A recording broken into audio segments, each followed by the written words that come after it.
Well, good afternoon and welcome back to the Down the Road studio here at the Scott Learning Center in Scott, Mississippi. I'm Jay Mahaffey, manager of the Learning Center and the host of our new podcast.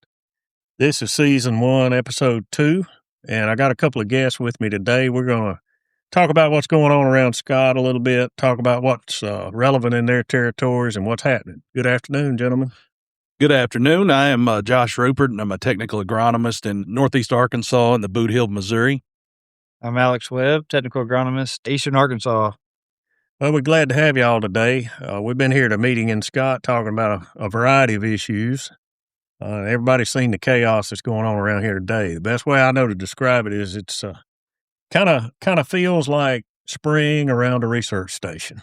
As long as I've been around these stations, there's a moment in time where there's insects and summer crew and people and visitors and all that happening. It's a very exciting time.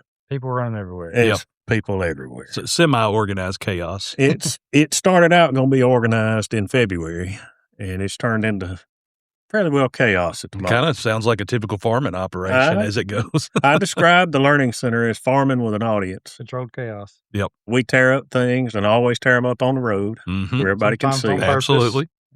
You know how it works. That's exactly right. So the things we got going right now, we've got corn, cotton, and soybeans all planted. We've got 1 weed control trial to go planting. It's thrips time.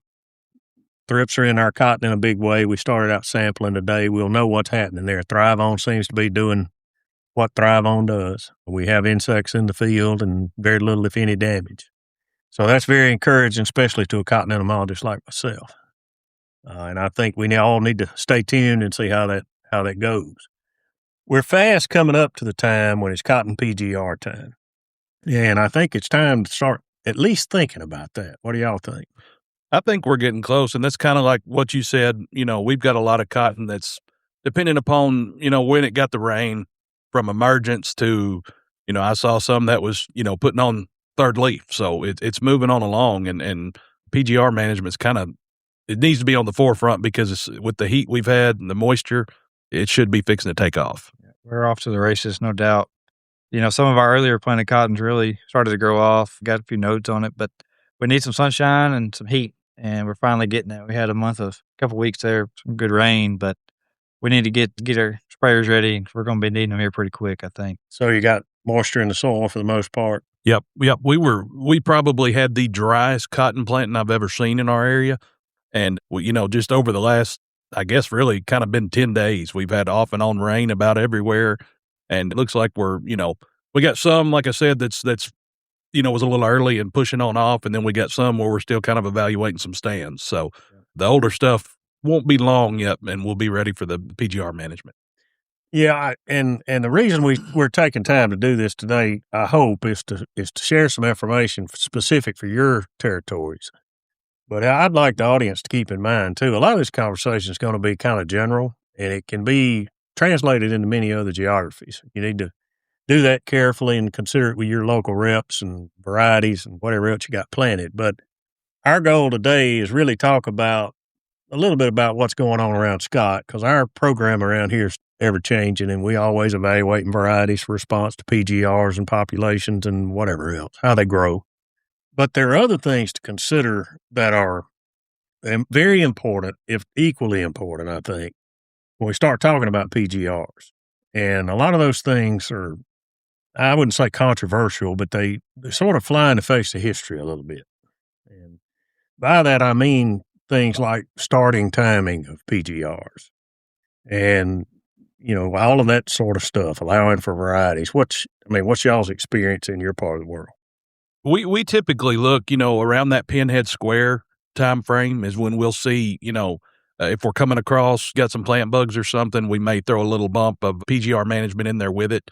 Don't want to be too aggressive early because we definitely don't want to shut that plant down.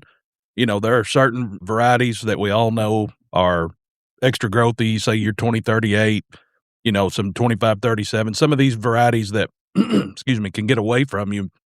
You definitely want to stay on them early, but some of the 2115s, the ones that we typically don't get as growthy on us, we don't have to be as aggressive early. Yeah. I got a call the other day, and they were talking about just trying to throw in just a little pick just to let it know we're here. Some of them growthy varieties, they need it, and we just need to show them that we're here. Just a little bit goes a long way right now.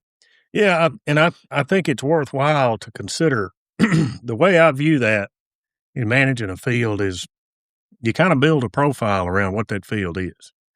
And there are a lot of things to consider about that, but a couple of the lead-ins to it that are most important to me are when you consider the fundamental response to mepacquat chloride in cotton plants.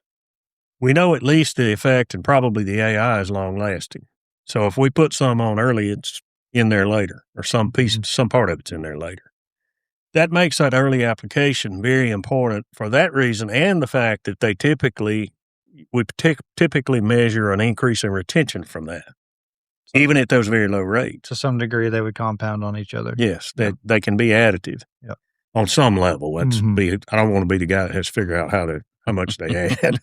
But the other part of that is mepacquat is active in cotton plants at dry weight concentrations, which is a fancy way of saying, that's why your doctor increases your medicine dose based on your weight.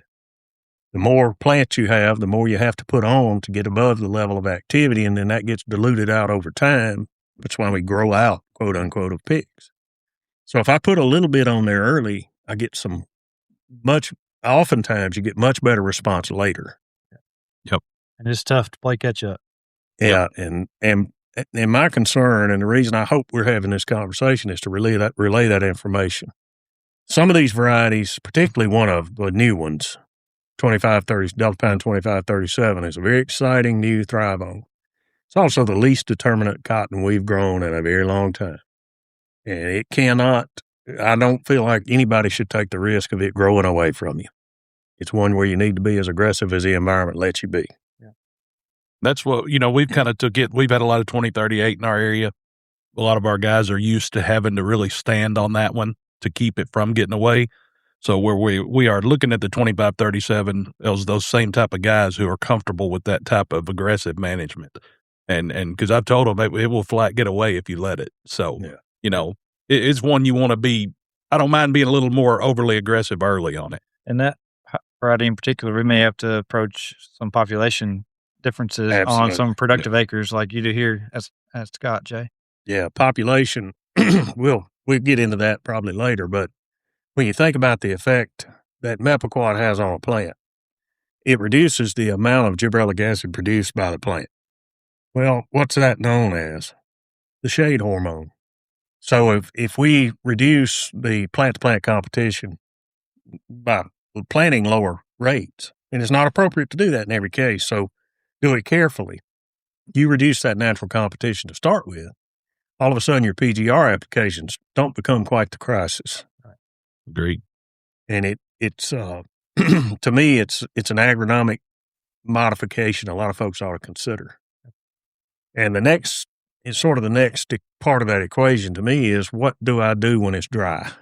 What do I do when it hasn't rained or I don't have, moisture in the soil? I know y'all face that on a lot of your acres. I think that goes back to still try to get just a little bit in the plant where we can.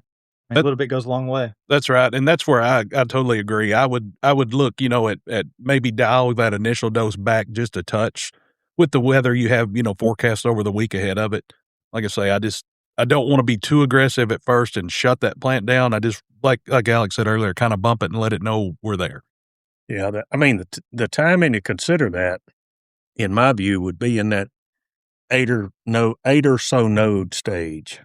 That's when you can go out and look at the plant and say, yeah, I got an aggressive variety planted behind corn with a lot of fertility, right? Very aggressive soils, and know your field history. And then you can make some judgment about the weather, which tells you, the future. You're looking at the present, walking in the field. The future is kind of the weather. And you get some idea of how how aggressive you should actually be in the process. So once you do that, people ask and we can talk in generalities about rates and all that kind of thing. But, we're talking early in the life cycle of the plant, some in that 6 to 10 or so ounce maybe range, depending on the status of the field and the weather. I agree. 6 to 8 is kind of where I lean. That's usually where we go. If we've got a really strong field that we know a history of, I don't mind bumping it a little. But we're kind of in the same boat for most of ours too. I mean, I have the luxury here on the Learning Center having real strong, deep soils and irrigation. And all of that sort of biases me toward more aggressive growth control. Yep. Because it's required. Yep. And variety selection is a big piece of that too. Some of these fields probably shouldn't have a very aggressive growing variety. Yeah, that's for sure. That's why 2115, 2317, some of those things are so good here locally. But, as we consider all of that through the equation, I would encourage everybody to go out and look at your fields. Because none of this can be done you just can't do this remotely. No.